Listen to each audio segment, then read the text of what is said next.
Sabe o que que eu vi, ô Pavinato, no seu Instagram? Eu ia até te perguntar isso. Hum, O Pablo Marçal é uma sim. figura muito polêmica também. Eu Eu falei dele vi aqui a última vez. eu vi que ele falou alguma coisa Você que ele lembra bem o que eu falei dele? lembro. Você falou que ele era irresponsável, né? É. E aí o que que eu queria te perguntar? Pablo Marçal falou que vem como candidato a presidente, né, e deu até uma cutucada ali no Bolsonaro. O Foi. que que você acha disso, Pavinato? Você acha que o Marçal pode ganhar como presidente? Pra presidência? Olha, E continua com a mesma opinião, que ele é irresponsável também? continuo, claro. Reforçada agora. Porque, ok, numa democracia qualquer um pode ser candidato a qualquer coisa, em princípio. Ele quis ser candidato a prefeito, foi candidato a prefeito, ótimo. Mas ele pegou a bandeira da direita. Agora, não existe uma direita, existem direitas. Você pode. Eu falei aqui da outra vez também. A diferença entre a esquerda e a direita é que na direita há o campo para divergência, porque divergir é científico. Divergir é democrático. Esse negócio de coletivizar em torno de um líder, isso é coisa de marxista, é coletivismo. Então não tem problema nenhum você ter várias direitas. Aliás, nós temos até várias esquerdas, mas uma se destaca. Só que o Brasil é um país que nós temos um número de analfabetos e analfabetos funcionais muito grande. Nós não lemos. A nossa educação formal é uma tragédia. Não sabe o que é direita e a esquerda. Então, nós transferimos a paixão que o brasileiro tinha por time de futebol para o debate político. Então aí vem o primeiro problema. Isso virou uma questão de time. O time da esquerda e o time da direita. Com isso, a direita perde, já começa perdendo. Por quê? Ela teve que se coletivizar. Ela teve que se ter a característica daquilo que ela luta contra. Isso é um problema muito sério. Porque se isso não muda ao longo do tempo, você tem uma esquerda que se chama direita. Da mesma maneira que o STF diz que esta ditadura enrostida que nós vivemos se chama democracia. Basta você esvaziar o significado, a palavra do seu significado, e falar, aqui o Brasil é uma democracia. Por quê? Você não consegue explicar por quê. Só porque alguém está falando que é uma democracia, é. Então, muita gente que se diz direita hoje é coletivista como um marxista. E isso não é ser de direita. Esse é o primeiro ponto. Aproveitando desse cenário, o Marçal, que não é bobo, é um sujeito muito esperto, ele, olhando aquele cenário, ele diz, eu quero ser o cara da direita em São Paulo. O Bolsonaro não está concorrendo a prefeito, não tem nenhum filho dele concorrendo. É o Ricardo Nunes, é um cara do MDB, do Centrão. Eu vou entrar no jogo e vou conquistar o Bolsonaro. Essa é a minha leitura. Uma leitura bastante acurada, aliás. E também experimentada, buscada. Eu fui atrás das coisas que me levam a essa resolução. Acontece o seguinte, no Brasil existe um troço que chama sistema partidário. Quem paga o aluguel do partido tem a chave da porta. É assim que funciona. E quem tem a chave da porta do PL é o Valdemar. E, é claro, existe um acordo entre Bolsonaro e Valdemar Costa Neto. Porque o Bolsonaro, ele é realmente, já pode ser considerado uma lenda da política, um cara que aglomera multidões. Uma vez eu falava com o Magno Malta, o Magno Malta dizia o seguinte, né? Eu não sei porquê, o que ele tem de especial, é uma coisa de Deus. Eu adoraria ter, mas não tenho. Ele chega, fala as bobagens dele, dá risada, faz uma piada, mas ele agrega, ele tem um carisma enorme. Aí o Pablo Marçal achou que talvez o Bolsonaro não fosse uma pessoa de palavra. Eu vou conquistar o Bolsonaro e ele vai me apoiar, deixando o Valdemar falando sozinho, Valdemar Costa Neto. Valdemar Costa Neto de direita, de esquerda, não sei. O Valdemar Costa Neto é o Valdemar Costa Neto. Ele é Mas ele tem a cacique, chave do ele é do dono de um PR. partido. Partido Exatamente. grande. Exato. Um partido grande por conta do Bolsonaro, muito Sim. em razão por conta do Bolsonaro. Então, existe um acordo ali de cavalheiros. E tem uma piada velha que dizem, se você vai fazer um negócio, você escolhe um político ou um bandido. O povo fala um bandido, porque o bandido ele tem o código de palavra. O político não. Então até nisso o Bolsonaro ele se difere, porque existe um acordo ali e ele vai cumpri-lo, o que é muito nobre da parte dele. Então ele não conseguiu, não tendo conseguido, e como ele é uma pessoa que não volta atrás, até para não desvalorizar o produto da pseudo-PNL que ele vende, que é aquela questão de vai, a vibração tem que atingir não sei o quê, a loucura foi escalando. E quase deu certo. Ele ficou em terceiro por Quase, pouco, não, né? por conta dele. Ele se lançou como ele falou naquele último vídeo, o Bolsonaro é o Saul e eu sou o Davi.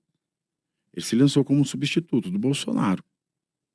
O Bolsonaro estava encastelado, enfeitiçado pela bruxa chamada Valdemar, e ele era o novo Bolsonaro. Mesmo que o Bolsonaro não pudesse reconhecer, ele era o novo mito da direita. E ele conseguiu isso. Porque ele tem um apelo popular muito grande, a questão do sucesso, a questão da mudança. Empreendedorismo. Exato. De não usar o dinheiro público na campanha, né? Ele apelou muito pra isso. De Mais ser ou menos, cristão, né? né? Falar de Mais bastante ou menos. coisa. Foi pouco, mas teve. Porque o PRTB, ele teve 4 milhões de fundo eleitoral, que não é nada perto dos outros partidos, mas estranhamente, 600 mil reais desses 4 milhões vieram para a campanha de São Paulo, para o escritório de advocacia do presidente do PRTB em São Paulo. O que foi feito com esse dinheiro, eu não sei. Se a campanha dele não teve 1 centavo de dinheiro público, eu não sei o que foi feito com esses 600 mil que vieram a reboque da campanha dele. Então, nenhum centavo, né? 600 mil para mim é muito dinheiro. Perto de nenhum centavo é uma diferença grande. E ele conseguiu. Quando, no 7 de setembro, eu olhava a Paulista, que eu estava no caminhão principal, Marçal estava eleito. Marçal estava eleito ali. Era uma onda de Marçal, de boné, de M, com gente simples, gente mais estudada, rico, pobre, homem, mulher. Marçal estava eleito prefeito de São Paulo no dia 7 de setembro. Aí ele fez a primeira besteira. No dia 6, para você entender a primeira besteira, eu fui jantar com o Silas Malafaia, que estava organizando o evento. Nesse jantar, estava eu, Silas, Mônica Bergamo da Folha e mais algumas pessoas.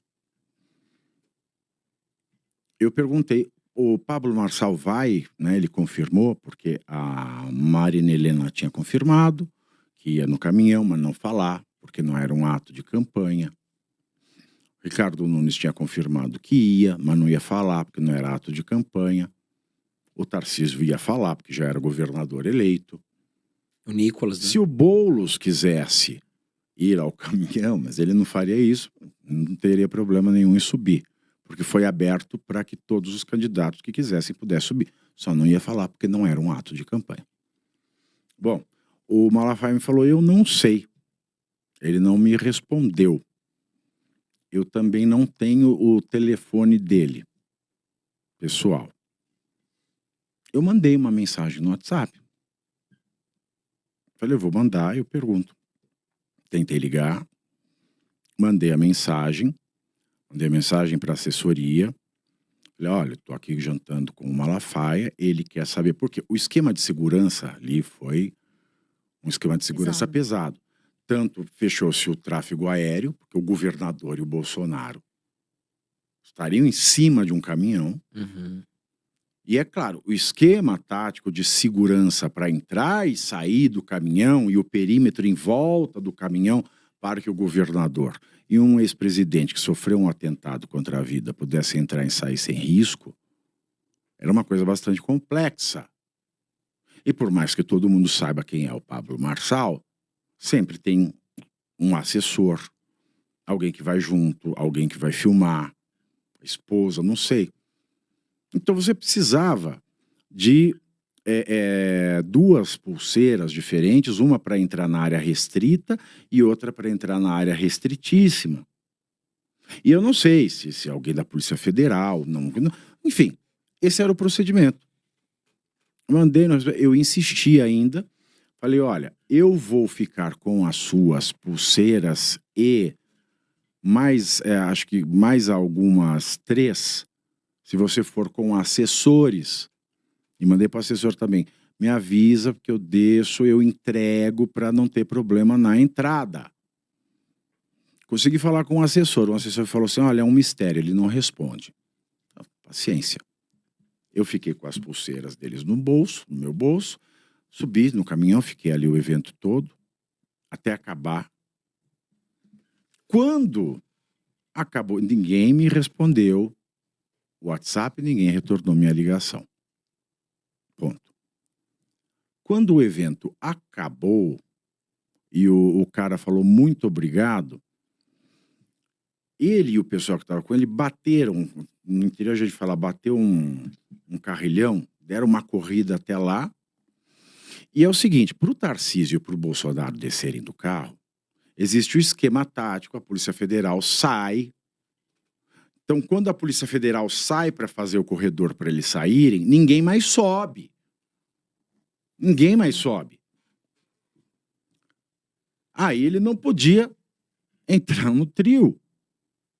Aí ele começou a falar, o Silas me proibiu de subir no trio, me proibiu de subir no trio, me proibiu de subir no trio. Veja, eu falei isso pro Silas depois. Eu discordei do Silas da minha vida inteira, temos todos os problemas, mas a gente estava unido ali contra um ditador. A gente estava unido contra a censura, eu até brinquei. A gente está unido para poder continuar se discordando o resto da vida. Então, assim, não é legal ele pegar e inventar uma coisa dessa. O Silas me impediu de subir. Não, ele chegou na hora que o esquema tático da segurança estava pronta para o Tarcísio e o Bolsonaro descerem. Bom, é claro que eu coloquei isso, não é? Porque até depois ele me tirou satisfação, falou, mas por que você colocou o print da mensagem que você me mandou? Eu falei, porque senão depois você ia me chamar de mentiroso. E você tem uma base de fãs muito maior que eu. Então, aí já a coisa já começou a amornar. Depois veio a cadeirada do Datena. Ah, ali foi falho pra ele, né? E aquilo foi ótimo pra ele. Você achou ótimo? Aquilo foi ótimo pra ele. Porque todo mundo esqueceu o episódio do 7 de setembro. Mas você não acha que aquela questão da ambulância foi um pouco... passou do ponto? Aí depois apareceu aquele vídeo, porque não foi só a questão da ambulância. Teve um jantar, eu não vou falar o nome de quem, mas de uma socialite muito rica de São Paulo. Ele pediu para ela organizar um jantar, etc. Pessoas que estavam entusiasmadas com ele. E foram, assim, banqueiros pesados. Assim, a nata do PIB do Brasil estava naquele jantar. O jantar estava marcado para 7h30, 8h30, 9h30, 10 horas. 10 horas aparece o Felipe Sabará falando, olha, por conta da cadeirada, ele tá meio mal, ele não vem. Nossa. Aí no dia seguinte aparece o vídeo dele dizendo da ambulância, que foi uma encenação, etc e tal. Esse foi um segundo ponto. Mas tudo bem, ele ia para o segundo turno até ali. Não sabemos se ele ia ganhar no segundo turno, mas ele ia para o segundo turno mesmo com isso. Ia, com toda certeza. O governador esteve aqui com a gente, ele falou que tinha um grande medo do Marçal passar, porque foi antes das eleições. Não, ele ia para o segundo turno. Não, dele ir, tudo bem. Mas o governador Tarcísio esteve aqui nessa mesa conosco, dizendo que ele achava que o Boulos tinha grande chance de ganhar do Marçal, que era um grande risco, né? Tinha. Eu já não tenho tanta certeza, mas existia esse risco. Com o Ricardo Nunes nunca existiu. Sim, nunca existiu. Mas com o Marçal existia. Mas ele ia para o segundo turno, mesmo depois de tudo isso, desses dois fatos. O que aconteceu? Na sexta-feira, ele solta aquele laudo falso do Boulos. O cartão Sicredi Visa Empresarial ajuda a Kátia a separar finanças pessoais das contas da sua empresa. E o falso do Boulos. Mas ele ia conosco, dizendo que ele achava que o Boulos tinha grande chance de ganhar do Marçal, que era um grande risco, né? Tinha. Eu já não tenho tanta certeza, mas existia esse risco. Com o Ricardo Nunes nunca existiu. Sim, nunca existiu. Com o Marçal existia. Mas ele ia para o segundo turno, mesmo depois de tudo isso, desses dois fatos. O que aconteceu? Na sexta-feira, ele solta aquele laudo falso do Boulos. E o jurídico dele diz que era a liberdade de expressão. Né, de fato, é liberdade de expressão, mas a gente é livre para matar também. Mas será que ele sabia que era falso? A gente sabe qual é a penalidade. Sim, é exato. Porque não importa se você sabia ou não que era falso. Porque a rede social é sua, né? Porque divulgar dados de saúde é crime. Podia ser verdadeiro. Mas ele não poderia divulgar, né? Você divulgar dados sensíveis que fazem parte da intimidade da pessoa. Aí a Alice acha que muita gente ia votar nele e falou: é um ilícito pela LGPD e é crime pelo Código Penal. Então não importa se ele sabia ou não. Não importa. E ali foi um tiro no pé, né? Porque muita gente quer votar nele, talvez ficou meio assim. Ele fez aquilo, ninguém entendeu. Logo na sequência se comprovou que aquilo era falso. Que a filha do médico, um médico que morreu. Você ofende até a dignidade dos mortos com isso. E muita gente já recuou. Esse pequeno recuo foi o que garantiu o Ricardo Nunes no segundo turno. Não fosse isso, eu não tenho a mínima dúvida, o Marçal teria ido ao segundo turno. E aí, a pá de cal final foi aquele teatro feito, né? Aquela sabatina com o Boulos, em que ele fingia perguntas duras, mas deixava o Boulos responder o que bem entendesse, sem contra-argumentar. E o Nunes não topou, né? Desde o começo o Nunes falou que não ia, né? Muito bem. E ele tá, por exemplo, o Boulos a toda hora falava: nós não somos igual Nunes, nós não temos medo do debate. Nós falamos com quem... Mentira! Boulos é mentiroso. Por que o Boulos não foi à sabatina da Oeste? Ele não vai em todos os lugares. O Marçal sabia que ele não foi à sabatina da Oeste? Sabia. Por que ele deixou o Boulos ficar falando mal do Ricardo? Ele estava fazendo um ato de campanha pró-Boulos. Ele queria se vingar, você acha, do Tarcísio, do Bolsonaro, de alguma forma? Não sei, se quis, julgou errado. Se quis, julgou errado. Mas existem outros elementos de dúvida. O primeiro deles é, quando perguntado, sua opinião sobre Alexandre de Moraes, eu não tenho problema nenhum com ele. Você já fica estranho, porque o Alexandre de Moraes ele é o grande inimigo da democracia brasileira. Com base na doutrina, na jurisprudência e com tudo que se entende por Estado Democrático de Direito. No ato do 7 de setembro, ele transformou um ato contra a tirania em um ato dele, em que ele foi o injustiçado. Tanto é que se esqueceu do ato e passou a se falar. Nisso ele é muito bom, mas para a democracia isso é muito ruim. Aí depois, ao final da corrida, ele começou a falar: porque não é justo, as minhas redes foram censuradas. Mas peraí, você não tinha problema nenhum contra o Alexandre de Moraes. Esse método de censurar redes e não postagens é um método do Alexandre de Moraes. Ou você tem problema com ele ou não tem. Ou será que ele ficou com medo de falar alguma coisa? Qual é que é? Qual é que é? E outra, uma pessoa que estava tentando ocupar o lugar do Jair Bolsonaro, que ainda está tentando ocupar o lugar do Jair Bolsonaro, aceitar fazer uma live com o Boulos sem chamar de sabatina. Porque a sabatina é o seguinte, é como uma banca. Você pergunta, a pessoa responde e o sabatinador contradiz a resposta. E a pessoa ela tem que sair daquela situação.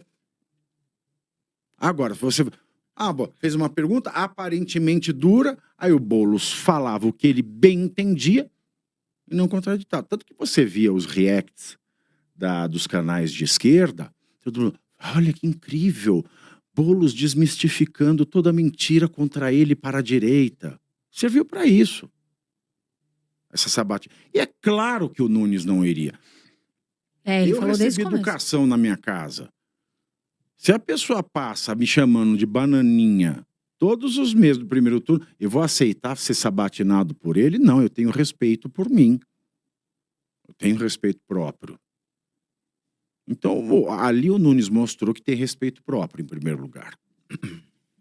Pode não ser o melhor prefeito,